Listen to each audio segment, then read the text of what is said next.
Pro-Chancellor, Vice-Chancellor, members of staff and Senate, distinguished guests, graduates and their guests. Thank you so much for having me here with you this morning. I'm enormously honoured. Congratulations to you all for completing your degree. You are specialists in music, humanities, Indigenous studies and social sciences. I hope you are as proud of your arts degree as I am of mine. I'd like to talk briefly about the value of an arts degree. I'm sure many of you have been in a situation like this. You're at a family gathering and you mention to Aunt Gretel that you're doing a double major in linguistics and ancient history, and she asks you what kind of job you're likely to get with those subjects. It's the same question that was posed to a federal minister at a press conference in 2020 after the cost of arts degrees was hiked monumentally. That person has 3 separate humanities degrees and the job of a federal minister in the Australian government.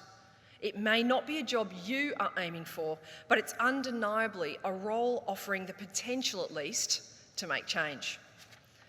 What you have done is follow your heart.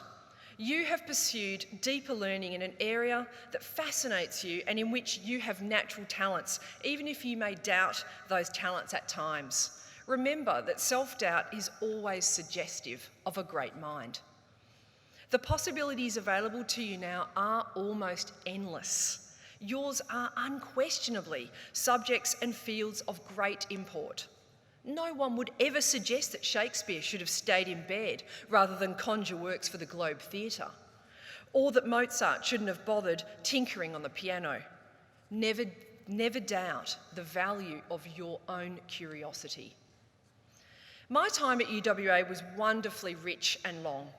It was here that I was mentored by acclaimed writers, poets and academics, Dennis Haskell, Gail Jones, Brenda Walker, who rather delightfully happens to be behind me this morning, and my wonderful master's supervisor, Van Eycken. These were people who suggested to me that I could do that hallowed thing, write. If they hadn't told me I was capable, I'm not sure I would ever have so seriously pursued this path. I'm so grateful to them for their encouragement and support, for in part making my successes possible. So this is my first tip today. Be grateful to those who help you. For you, I ask, what is that thing that you most want? If you already know what it is, start seeking it out. If it's not yet clear to you, don't worry, relax. Just do what you've been doing. Stay engaged with the creative and intellectual things that pique your interest, and clarity will come in due course. You do need to trust in this process. Which leads me to some other suggestions to keep in your back pocket as you go on this funny, serious, difficult and joyful journey ahead. Suggestion number 1. Never allow yourself to think you're better than anyone else, especially on the basis that you might have attended a private school. That was luck in having parents able to afford such a thing, and possibly idiocy that they spent their hard-earned cash on it. Equally, having been to this or any other university does not make you better than anyone else. Many did not have this opportunity. Suggestion number 2, persevere. When I was 25, I told myself that if I didn't have a book published by the time I was 30, I would give up. I got to 30 without a book publication and I gave up. I decided to have babies instead because they're interchangeable, aren't they? Babies, books, babies. Sub-tip, having children is way harder than writing a book. I would wait another 8 years to get my first publishing deal. There were a lot of tantrums in that time, not all from the children. Elizabeth Joly was first published at 53 years of age. She went on to publish 15 novels and 4 short story collections, and I was so honoured to have her as one of the markers of my master's thesis. Definitely a high point in my career, if not hers. As Calvin Coolidge, US President from 1923 to 29 said, "Nothing in the world can take the place of persistence. Talent will not. Nothing is more common than unsuccessful men with talent. Genius is not. Unrewarded genius is almost a proverb. Education will not. The world is full of educated derelicts. Persistence and determination alone are omnipotent. Suggestion number 3, block the negative chatter of others, whether it's real or perceived. Whether it's Aunt Gretel or the voices of gatekeepers, keep the volume down on them all. And that includes, within reason, that of your inner critic, who is usually dialed up to 11. When I wrote my first book, I had nothing to lose. No reputation, nowhere to fall. I didn't worry what anyone would think because the reality was I never thought I'd actually be published, so it didn't matter. This is how we should always go about our work. Work like no one is watching. After my first books were published and I'd received some lovely reviews, I began to engage in a lot more second guessing when I wrote. I didn't want to offend or let down any of those people I knew were so important to my career. Booksellers, librarians, teachers, my mum. And the caution showed. I had to loosen up. I had to be able to stand up and say, no, this is what I wanted to say, and this is why. It's about being you. And the buzzword is authenticity, but it's a good buzzword, so keep it close.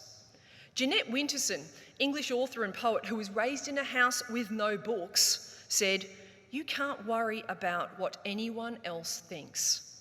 You must do your best work in your own way.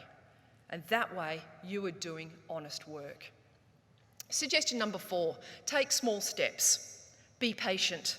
Take things step by step.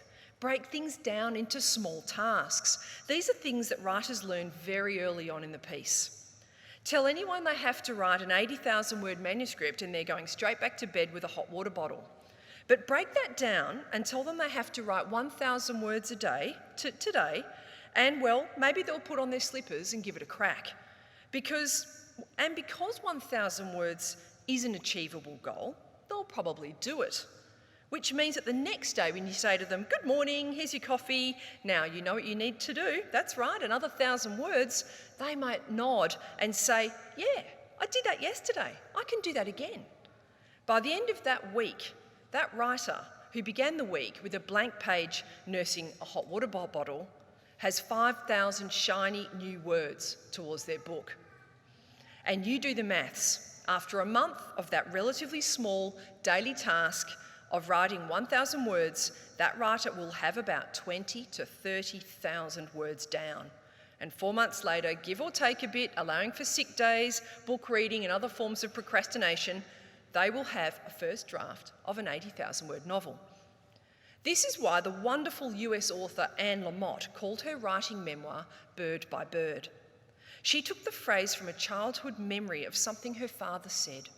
He was helping her 10-year-old brother with a huge school project on birds. The boy was immobilised by the size of the project ahead of him, and their father leaned down, put his arm around his son's shoulders and said, "Bird by bird, buddy, just take it bird by bird." Finally, suggestion number 5, teach. In Man and Superman, George Bernard Shaw wrote, "Those who can, do. Those who cannot, teach." In writing this, he made a terrible mistake. I redact this statement from literary history insofar as I'm able to as I stand here this morning. Teaching is a wonderful gift full of reward for both parties. Teachers at all levels of education make a lasting difference to our culture of thinking. It's a privilege to be part of people's development.